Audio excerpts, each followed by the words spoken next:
Kullun nasi yaghdu fabai'u nafsahu famu'tiquha aw mubiquha. Setiap manusia berusaha dan beramal dengan dirinya sendiri. Maka di antara mereka ada yang menjual dirinya kepada Allah dan taat kepadanya, sehingga dia membebaskan dirinya dari azab Allah.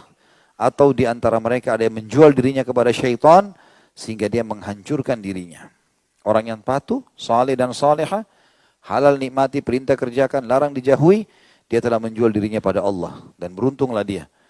Atau dia ikuti syaitan, syaitan bisiki. Semua yang bertolak belakang dengan hukum Allah. Nikah, dia suruh zina. Solat, dia larang solat.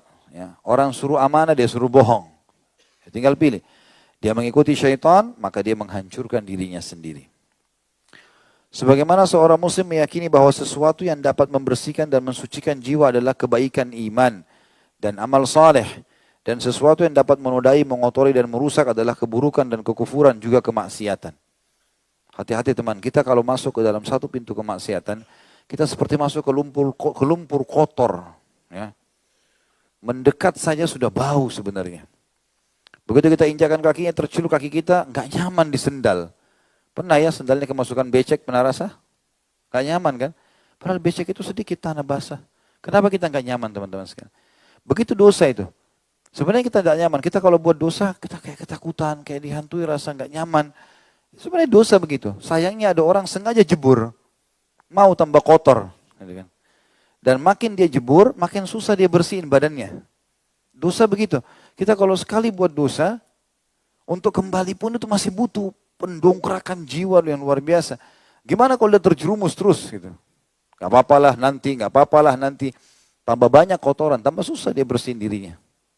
Tapi kalau dia biasakan dirinya bersih, misal dia sudah mandi bersih. Keringat sedikit, dia langsung mandi lagi.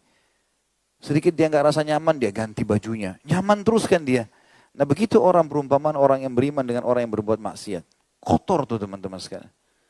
Dan syaitan seperti orang yang sedang mendorong kita ke becek itu. Dia tidak mau kita keluar. Supaya kita tidak keluar, dia bisikin. Gak apa-apa. Baru kotor sedikit, gini, begitu. Supaya kita gak ini.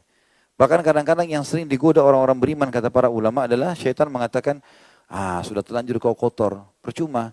Tidak bisa kamu bersih lagi. Begitu orang biasa buat maksiat ya. Udah terlanjur lah, kamu sudah kotor, gak apa-apa. Ulangi lagi dan seterusnya. Padahal sebenarnya saya sudah bilang dosa itu kalau kita sudah depan becek tadi atau depan jurang supaya tidak jatuh bagaimana caranya? Mana ahli joglo? Supaya tidak jatuh di jurang buat apa? Kalau kita sudah jalan, pas mobil kita di pinggir jurang, apa yang kita harus lakukan supaya kita tidak jatuh? Mundur. Jangan coba-coba kaki, jatuh enggak ya? Jatuhlah. Mundur. Kalau sudah mau jatuh jangan, berhenti. Sudah digoda sama perempuan atau sama laki-laki lawan jenis, tidak berhenti. Tidak, ini haram, nggak boleh dalam Islam. Nabi Yusuf kan begitu. Sudah digoda di dalam kamar, sudah diajak segala macam. Tidak, berusaha. Karena Allah bilang apa? Walaqad hamma bihi wa hamma biha. Dia sudah, perempuan coba menggodanya, Yusuf pun hampir tergoda dengan itu, alaihissalam. Laula arra'a burhana rabbi. Kalau bukan karena dia lihat petunjuk dari Tuhannya. Dia berusaha, tidak, saya nggak mau tergoda, dia harus tinggalkan. Tinggalkan teman-teman sekalian, jangan malah tinggal di situ. Lagi telepon tutup. Berhenti sekalian, jangan. Karena kalau kita coba akhirnya terjerumus. Kita manusia. 1 jam pertama kita kebal, 1 jam kedua, jam ketiga. Mulai kirim foto, mulai ini, mulai itu, mulai lama-lama janjian mengatasnamakan ta'aruf Islami.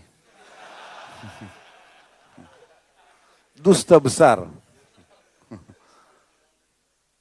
Sekarang yang penting supaya ada Islamnya, Islami. Ini Islami, itu Islami. Syariat. Apalah namanya. Padahal di dalamnya prakteknya aneh-aneh juga.